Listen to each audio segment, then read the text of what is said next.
masalah sebetulnya bukan menghapuskan loh. Ya, jadi dari sisi status kepegawaian itu bukan menghapuskan tapi meningkatkan status kepegawaian dari tenaga honorer yang tidak jelas masa depannya menjadi status P3K atau status PNS.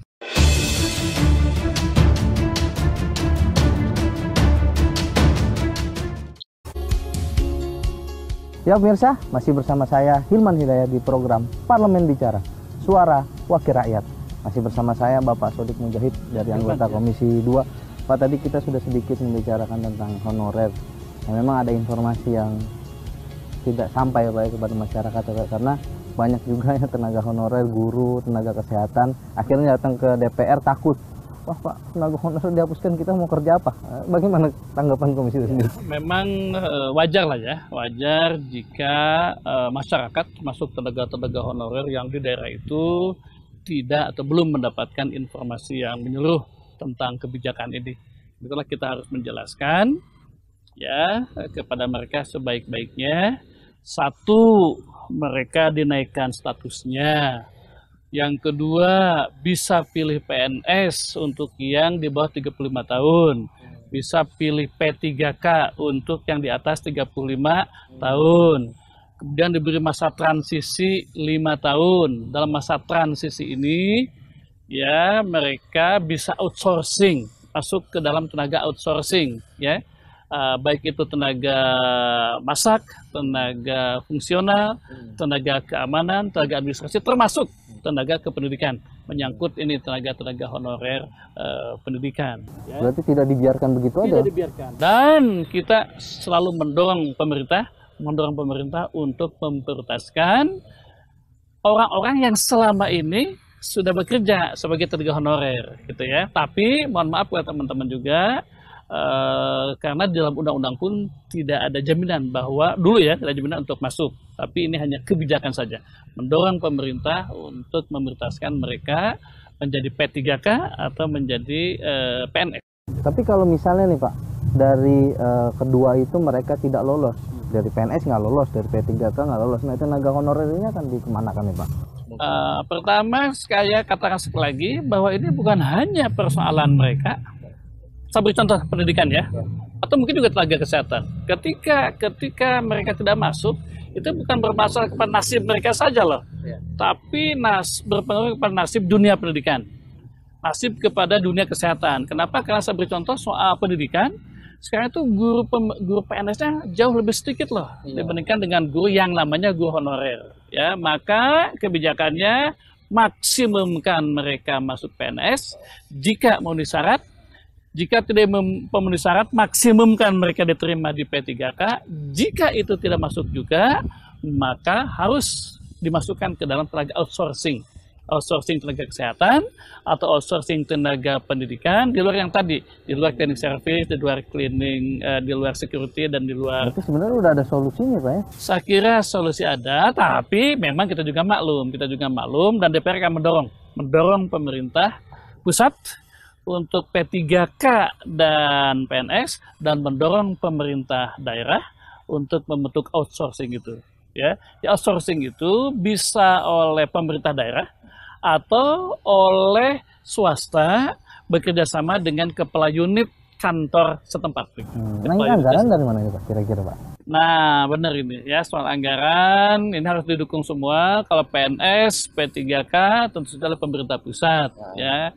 Sementara untuk outsourcing tenaga kesehatan, outsourcing tenaga pendidikan itu diserahkan kepada pemerintah daerah. Dan saya kira pemerintah daerah harus peduli. Dan kita akan dorong. Kenapa? Karena contoh SD kan ditangani oleh pemerintah daerah, SMP. Kalau misalnya pemerintah daerah tidak concern, bagaimana dong nasib pendidikan SD dan SMP? Berarti sudah dibagi kewenangannya Pak ya? Sudah dibagi. Tinggal sekali lagi kita pahami, katakanlah keresahan tenaga honorer, ya. Sekarang bukan menuntut jadi PNS-nya saja, kami ingin memprioritaskan, tapi juga kita dorong agar pemerintah pusat dan pemerintah daerah terutama serius menangani tenaga honorer yang tidak masuk kepada P3K dan PNS itu. dengan tenaga outsourcing itu. Tapi benar gak sih Pak kalau menurut Bapak kebijakan ini dibuat karena memang beban pemerintah yang sudah terlalu besar akibat pensiun, dana-dana pensiun ini? Saya kira tidak begitu, ya. Jadi prinsip dasarnya adalah ingin meningkatkan tenaga-tenaga yang katakanlah selama ini statusnya hanya honorer menjadi tenaga yang lebih jelas statusnya, yakni PNS dan P3K. Hanya yang tadi ada dua masalah masa lalu itu, jumlahnya dulu terlalu banyak dan ada kesan bahwa honorer itu harus diangkat ke PNS atau ke P3K. Tapi ini akan kita atasi bertahap. Biasalah ya, setiap kebijakan pasti ada masalah. Mudah-mudahan bisa selesai maksimum 5 tahun. Dan jika sudah selesai 5 tahun, maka kita akan melihat sebuah sistematika kepegawaian yang lebih bagus ya di pemerintahan, bukan hanya honorer tapi P3K dan PNS. Ya pemirsa, masih bersama saya Hilman Hidayat di program Parlemen Bicara, Suara Wakil Rakyat.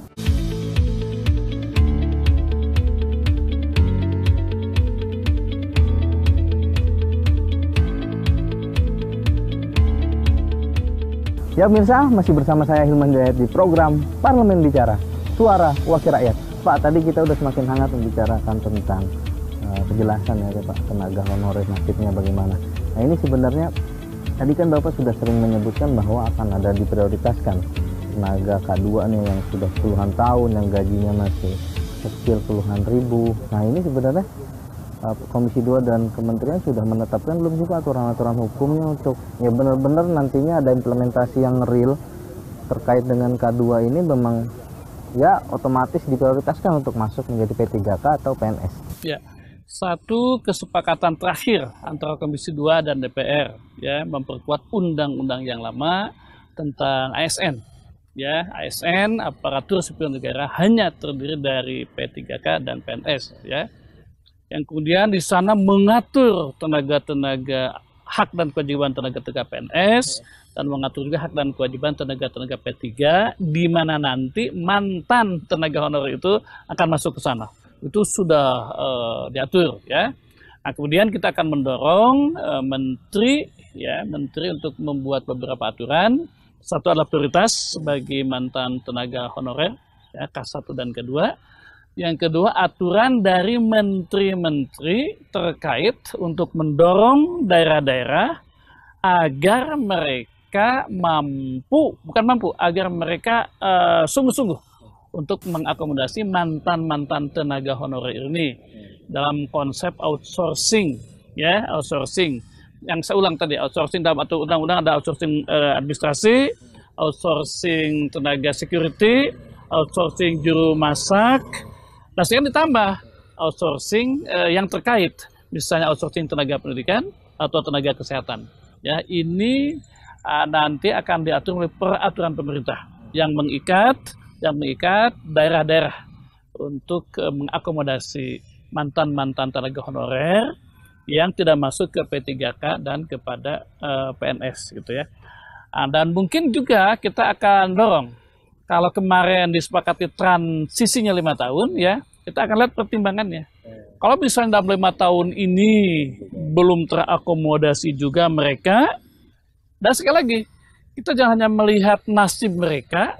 Saya beri contoh ya, tenaga guru, bukan hanya melihat nasib mantan tenaga guru honorer, tapi juga memperhatikan nasib ini nih, anak-anak didik yang bisa jadi dalam 5 tahun belum mendapatkan guru-guru pengganti ex guru honorer begitu ya, bisa jadi belum selesai dalam 5 tahun.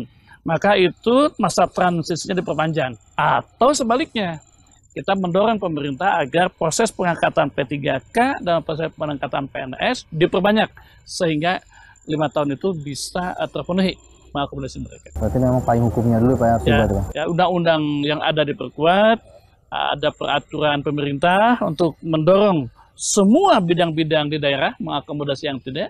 Yang ketiga, peraturan-peraturan menteri-menteri tertentu. Yang saya ingat ya, Menteri Kesehatan, Menteri Pendidikan, dan lain-lain. Nah ini kalau yang di masa transisi ini menarik nih Pak. Kalau misalnya masih ada guru-guru yang belum sejahtera, gajinya kecil, terus gajinya juga kadang-kadang telat dibayarkan, ini bagaimana Pak? Oh ya, jadi dalam masa transisi ketika mereka belum bisa masuk PNS atau P3K, saya katakan tadi masuk outsourcing, tapi outsourcing pun sudah diumumkan itu minimum adalah sesuai dengan UMR daerah setempat.